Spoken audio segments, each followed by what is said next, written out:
Is happiness a universal human right, or is it a luxury only a few can afford? A question as old as humanity itself. Happiness, an elusive and subjective experience, is a phenomenon that has intrigued philosophers, psychologists, and the everyday individual alike. Each of us seems to be on a perpetual quest for happiness. But what does it truly mean to be happy? The answers, it appears, are as diverse as we are. In the Western world, happiness often translates to personal achievements and material prosperity. The pursuit of individual goals and the accumulation of wealth are seen as the cornerstones of a happy life. In contrast, Eastern philosophies often perceive happiness as a state of inner peace and harmony, achieved through mindfulness and detachment from worldly desires. Many indigenous cultures view happiness as a communal experience, intertwined with the well-being of the community and the environment. For them, happiness is not an individual pursuit, but a collective one, deeply rooted in their traditions and relationships. In the realm of science, happiness is a complex interplay of genetics, environment, and personal choices. It is a topic of immense interest as researchers strive to unravel its mysteries and discover how we might harness it for the betterment of our lives. But why this universal obsession with happiness? What makes it so vital to our existence? Happiness, it seems, is not just a pleasant state of mind. It's a powerful force that can inspire creativity, foster relationships, and even influence our health. It's a beacon of hope that keeps us moving forward, even in the face of adversity. Yet, despite its significance, happiness remains a puzzling concept. It's ever-changing and often elusive. It's deeply personal yet profoundly universal. It's a journey, not a destination. It's a question with no definitive answer, but a pursuit worthy of our time and effort. So, does happiness truly matter? Let's delve into the science behind it. What if we told you that happiness is more than just a state of mind? It's also a fascinating interplay of chemicals and neural pathways within your brain. Yes, that's right. The sensation of joy you experience, that warm, fuzzy feeling, all of it can be traced back to your brain's remarkable chemistry. Scientists have spent countless hours studying this intriguing phenomenon. Neuroscientists and psychologists in particular have made significant strides in understanding the brain's response to happiness. Through brain imaging techniques such as functional magnetic resonance imaging or fMRI, they've been able to observe changes in brain activity when a person is happy. Now, let's talk about the star players of the happiness game, the happiness hormones. These are serotonin, dopamine, and oxytocin. Each has a unique role in promoting happiness. First up is serotonin, often referred to as the feel-good hormone. It's primarily responsible for maintaining mood balance and preventing depression. A lack of serotonin can lead to feelings of sadness and anxiety. Next, we have dopamine, the reward hormone. It's released when you achieve a goal or experience something pleasurable.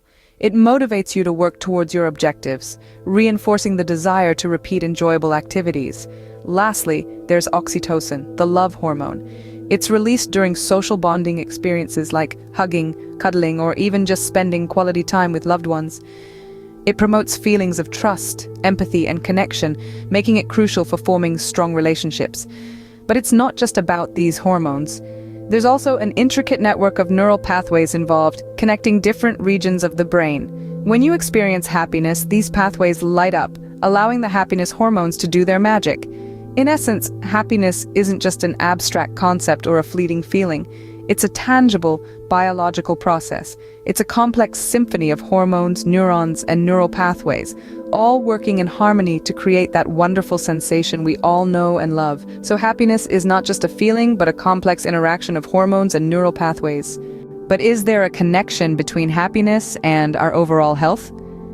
This question has been the focus of numerous scientific studies over the years. The short answer is absolutely yes.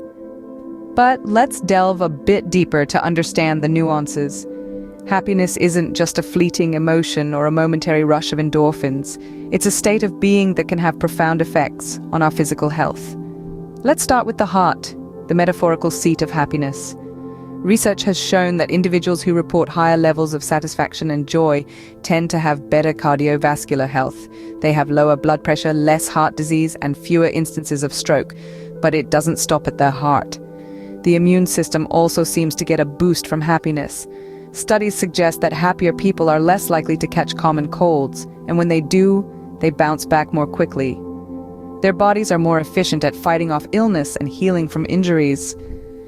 Just imagine, your mood can actually help determine how quickly you recover from a wound or how resilient you are during flu season. It's truly fascinating how our emotional state can have such tangible effects on our physical well-being. And if that's not impressive enough, let's talk about longevity. It's been widely noted that people who report being happier tend to live longer. A study spanning decades showed that individuals who reported feeling happier had a significantly lower mortality rate over the course of 20 years. This suggests that happiness could potentially extend our life expectancy. Of course, it's important to remember that correlation does not always imply causation. While these studies indicate a relationship between happiness and health, they don't definitively prove that happiness itself is the cause of better health. It could be that healthier people are generally happier, or that some other factor contributes to both happiness and health. Nevertheless, the evidence is compelling. Happiness appears to be deeply intertwined with our health. So, as we strive for well-being, it's worth considering not just our physical health, but our emotional health too. Evidently, happiness is not just about feeling good, but it also plays a key role in our physical well-being. If happiness is so beneficial, can we control it or increase it? This is the question that has puzzled philosophers and scientists for centuries. Today, we dive into the realm of neuroscience to find some answers. Let's start with the concept of neuroplasticity. It's a term that describes the brain's ability to change and adapt as a result of experience. In simple terms, it's like the brain's own version of muscle memory. When we practice a new skill, whether it's juggling or speaking a foreign language, our brain changes its structure to become better at that task. And guess what? The same principle applies to emotions, including happiness. Research has shown that engaging in certain activities can help rewire our brains towards a more positive outlook. For instance, mindfulness meditation is a powerful tool that has been shown to increase happiness. It helps us to stay present, reduces anxiety, and fosters a sense of peace. Gratitude exercises are another effective method. By simply taking a few moments each day to reflect on what we're grateful for, we can shift our focus away from our problems and towards the good things in our lives. Over time, this can lead to a happier, more content state of mind. Maintaining a positive outlook is another key ingredient in the happiness recipe. Now, this doesn't mean ignoring life's difficulties. Rather, it's about choosing to see challenges as opportunities for growth and learning, instead of as insurmountable obstacles. This shift in perspective can have a profound impact on our overall happiness levels. And the best part? These are all habits that we can cultivate with practice. Just as we train our bodies to become stronger and more flexible, we can train our minds to become more resilient and joyful. So to answer our initial question, if happiness is so beneficial, can we control it or increase it? It seems that with practice and intent, we can indeed influence our own happiness. So what have we learned about the science of happiness? Well, we've discovered that happiness is a complex, multifaceted phenomenon, not a simple one-dimensional state. It's a blend of various elements, including positive emotions, engagement, relationships, meaning, and accomplishments. This complexity is what makes happiness so elusive and yet so intriguing. We've also learned that happiness is not just a feel-good state. It has profound implications for our health. Happiness can bolster our immune system, reduce stress, and even extend our lifespan. It's like a magical potion that works wonders on our physical well-being without any side effects. So if we ever needed an excuse to prioritize our happiness, the health benefits it offers should serve as an ample one. More importantly, we've delved into the empowering concept that we have some control over our happiness. While it's true that genetics and circumstances play a role, a sizable portion of our happiness is within our hands. Through practices like gratitude, mindfulness, and positive relationships, we can nurture our happiness, much like a gardener tending to a precious plant. And let's not forget the importance of resilience in our pursuit of happiness. Life is bound to throw curveballs at us, but it's our ability to bounce back from adversities that contributes to our happiness in the long run. Remember, it's not about avoiding difficulties, but about developing the strength to overcome them. So as we wrap up, let's consider happiness not as a fleeting moment of joy, but as a holistic state of well-being. It's not a static destination, but a dynamic journey. It's not about being happy all the time, but about cultivating a general sense of contentment and fulfillment.